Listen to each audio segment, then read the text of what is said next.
Hi, I'm Tom. Welcome to Ledgemere. Today I'm going to talk about my new Cub Cadet XT3 garden tractor, and we're just going to do a quick walk around and show you the features. I've only had it about a week, and I've only driven it around the driveway a few times. So all I'm going to do today is just give you an initial review and a walk around and tell you what my initial thoughts are. I've got a complete review on my brother's Cub Cadet GS. This is the GSX.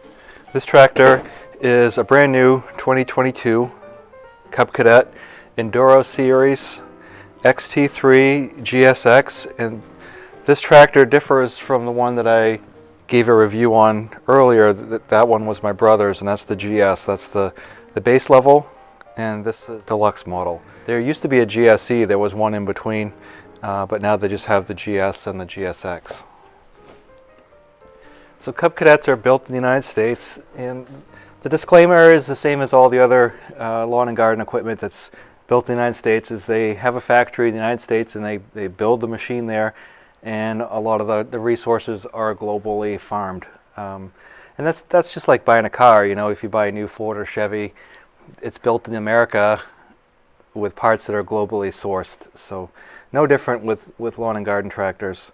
This tractor, I got the 42-inch stamp deck, and I think there's about 6 different deck sizes you can get, ranging from 42, I think, to 60. And they have to do a little bit of fabrication with the 60-inch to make it fit right, but that is offered. I like the narrower decks just because I can get through gates better, and my land is very rocky, and I find that with the wider decks, I'm always getting hung up on a rock or hitting something, and the narrower decks just seem to work better for me. I'm told the narrower decks cut better, and I won't say one thing or the other, but I've always done well with the narrower lawnmower decks. Cast iron pedals, that's very cool. It's not plastic here. Very comfortable seat. The new seat they've got is it's like you're sitting down into a couch. It's a really comfortable tractor to sit on. It has the better tires, the Carlisle. The Turf Masters, these do a little bit better as far as traction than the glide tracks that they have on the lesser models. Has the bigger garden tractor tires on the rear.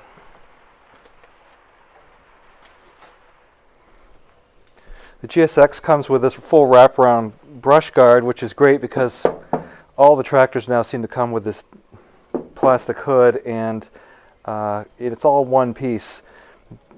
I used to have one of these John Deere's. It was a GT225, and just the top section was like $200, so I can't even imagine what this whole thing would cost if you broke it. The engine is really accessible. You just lift up and set it down. You want to lift it up from the middle. If you grab it from one side or the other, it is a little bit more difficult, but just grab it right here. Lift straight up and then down, and it's got spring assist on it to keep it from falling out. The hood just tilts forward like a sports car, and then you've got all the engine right here and all your service points easily accessible. This is a 25 horsepower Kohler professional engine. It's horizontal shaft, meaning that the crankshaft goes this way, the cylinders go this way, and I've heard mixed reviews about whether the vertical shaft or the horizontal shaft is better. I tend to go with the horizontal shaft would be better because the cylinders are going straight up and down instead of side to side, and the benefit to that is you've got the oil down there in the pan, so you're always down there dipping oil and coming back up. Now this is full pressure lubrication anyway. Additionally, with the horizontal shaft engine, your center of gravity is way down here, so instead of being up here where the cylinders are, it's down low. Now Cub Cadet, since their inception on their tractors, and now this is excluding all their XT1, XT2. Some of the older 200 series were shaft drive as well.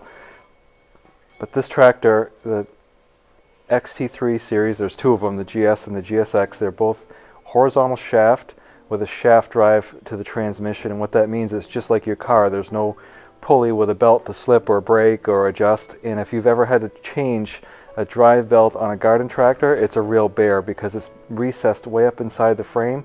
You have to take the deck off, the deck belts, and sometimes you have to take off some other stuff. It's really a pain in the butt to get to, and so with a shaft drive transmission, all that is omitted.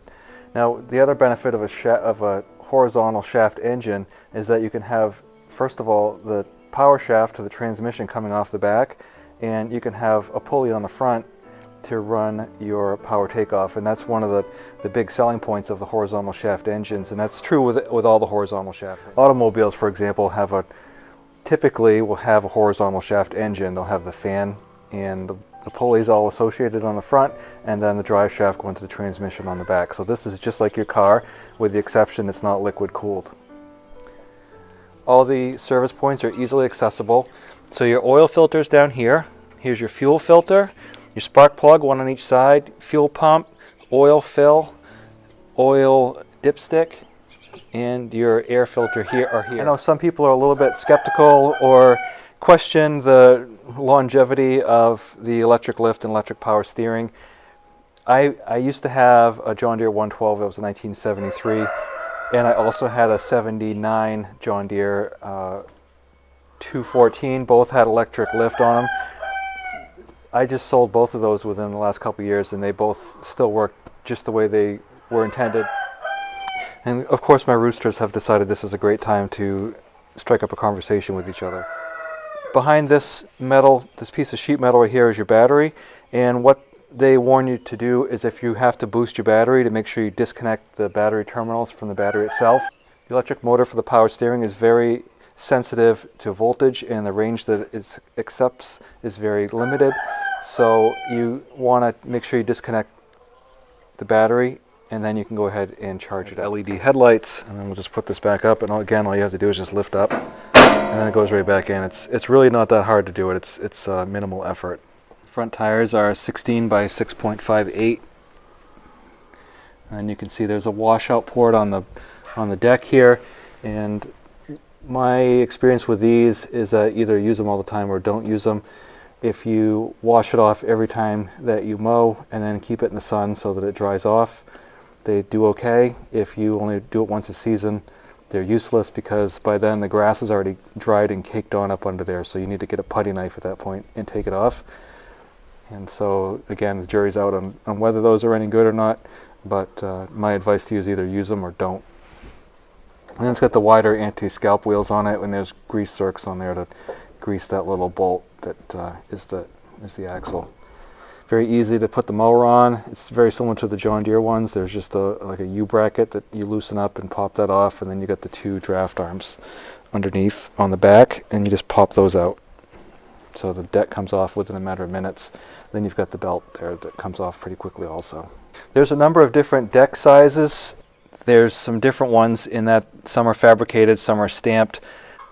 I think generally fabricated decks are heavier gauge, and so keep in mind the lower the number, the heavier the gauge when it comes to metal. This is a 42-inch stamped steel deck.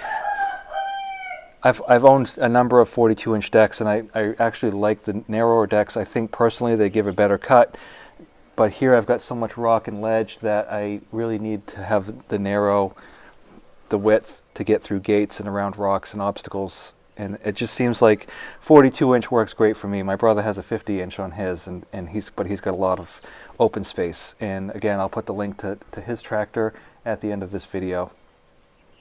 Tractors. This tractor has ball bearings on the spindles, meaning that it's lifetime lubricated. You don't have to get in there with a grease gun as you would in some of the lesser models. With the lesser models, they generally have a aluminum bushing in there, so you have to keep that greased, and then even after a while that'll start to get a little wobbly and wear out and need to be replaced. It does have a cast iron front end, and when I say front end, I mean the front I-beam axle here. Even the very first Cub Cadets off the lot back in 1964, I think it was, had a cast iron front axle, and that won't bend or break very easily. It's very, very solidly made. There's a grease fitting on the pivot point, then you got one on the spindle here, and that's just for the steering mechanism. As far as the transmission's concerned, we start out with, it has this twin, I call it a twin touch, and John Deere pioneered that probably about 20 something years ago. And so you've got forward and reverse. If you're used to it, it's great. If you have wider feet, or you're used to a heel toe rocker pedal or a treadle pedal, you might not like it so much. And like I said, if you're used to it, it's perfect because you just know where you need to be. But there has been some instances where people meant to go forward and they went backward, or vice versa, etc. But I really like it, and I feel like that's one of the premium features of this tractor. I was very surprised when I sat in this tractor, the amount of comfort that this seat provides. It's kind of like a deep cushion seat. It's actually more comfortable, I think, than my car. You sit down in it, and they really did a good job as far as the lumbar support and making this comfortable. You can adjust the seat forward and backward, and as you go backward, it also comes up to accommodate for longer legs. And you can also adjust the steering, and so you push down on this lever right here, and then the steering goes up or down. And it's very smooth. It's not clunky at all. And it's infinitely adjustable, so wherever you decide you want the steering wheel to go, that's where it goes. It's not one of those things where you only have 3 settings. So Cub Cadet, with this tractor, they've got separate choke and throttle controls. I've seen the throttle and choke all in the same control, where you push all the way forward for choke and then release, it goes back to run. I've seen it where you've got a separate one with a spring. It just, they're all different, and once you get used to it, it's not a big deal. You just set your throttle like half to start, and then push your choke all the way up, and then once it starts, you gradually bring the choke back, and then it runs smoothly. This tractor is a very powerful Kohler motor, and it's got a rumble to it. It's almost like a Harley Davidson. On the left fender, this right here is your differential lock, and to operate this, you stop the tractor, and then you push this button, bring it over, let go. The button pops back out, and there'll be an indicator on the dash to let you know that you've engaged the locking differential. When you've cleared the difficult terrain, push this, put that back, and then you're in normal operation again. You don't want to drive around continuously with the differential lock on, because what happens with the differential lock, it's not a limited slip differential like you'd be used to in your car or a regular tractor. What happens when you turn with a limited slip is one side will turn just a little bit, and the other side has to turn a lot more to go around the diameter of that circle. When you have the back wheels locked together, they're both turning at the same time at the same speed, so it makes turning kind of difficult because it wants to plow straight ahead instead of turn. So just a word of the wise, as soon as you've cleared the difficult terrain, go ahead and disengage that differential lock, and again, the light on the dashboard here will let you know that you've got it on. There's a big cover here for your fuel with the tether on it. There's a place to put cell phone, and then you can put your drink here. My experience too has been having stuff rattling around in here. It makes me crazy, so I don't tend to put too much in there. When you look at the dash of this tractor, so on the left, this is your differential lock indicator light here, and then you have an LCD hour meter, which also will read any kind of warning or issues that you've got going on with the tractor as you're using it. And it's a little bit hard to read right now because of the glare. But right now it shows you the number of hours, and it says low oil right now, and that's only because the motor's off, so the oil pump is not working while the motor's off. But once you start the tractor up, that should go away. Your brake pedal's on the left, made out of cast iron. Then your parking brake, push the pedal in, pull this up, take your foot off, and then release. And then to go ahead and drive again, all you have to do is touch the pedal and you're back in business. Tractor, you feel like you're sitting down in it, and again, it's very, very comfortable. So here's your brake and clutch. Here's your throttle. Set the choke.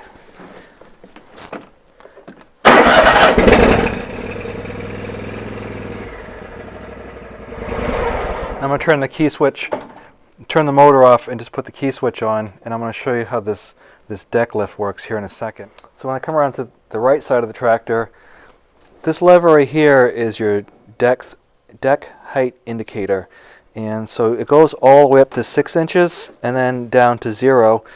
I generally, just because of the terrain that I'm mowing on, go between 3 and 4 and then lift it up all the way. And then this is your electric lift here. So if you set this at 3 and go down, push the down arrow, push the down arrow, it won't go any lower than 3, and then when you lift it up, it'll come all the way back to the high setting. With the switch on, sets it down, and then it tops out where it's supposed to be.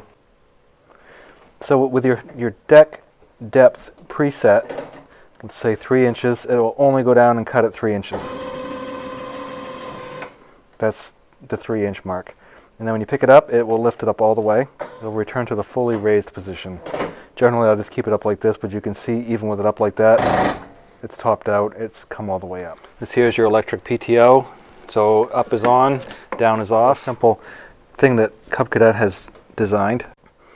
So unlike John Deere, where you have to either hold this up or push a button to back up, with the Cub Cadet, this is your normal position right here. So you're going to start it, it'll come here, it automatically springs back to here, and then to mow in reverse, you put it straight up and down, push that, the light comes on, and you don't have to touch it again until you turn the mower off.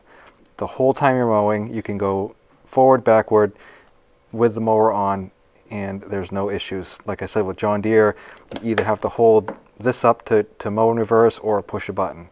Cub Cadet, turn it to the position, hit the light, or hit the triangle, the light comes on so you know that you're able to back up, and then when you're done, just put it back here and it goes back to normal operation.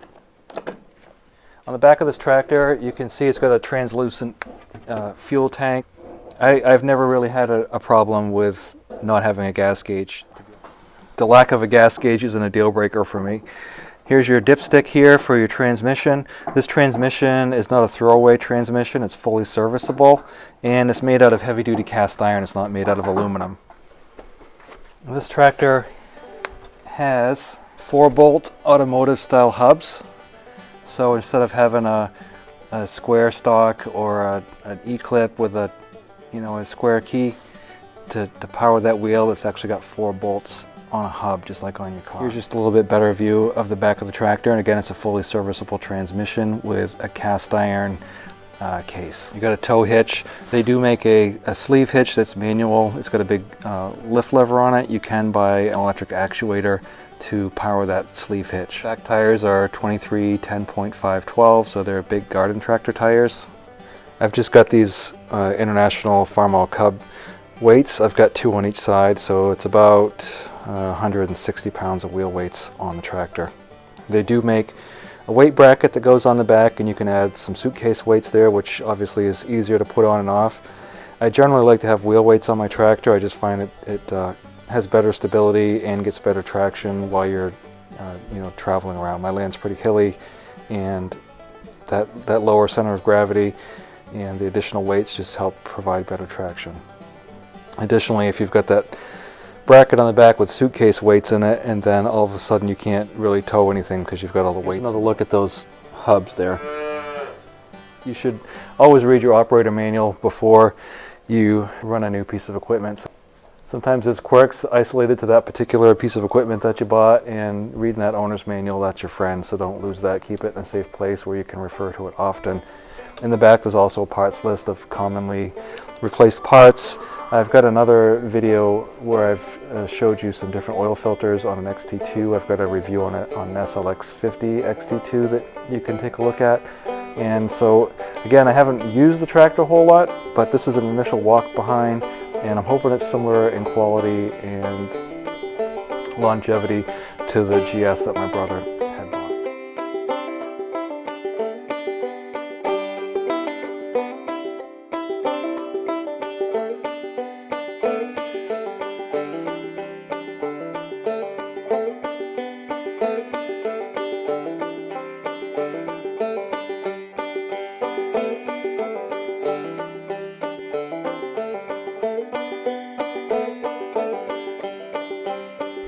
I hope this video has been helpful to you in your purchase of a new tractor.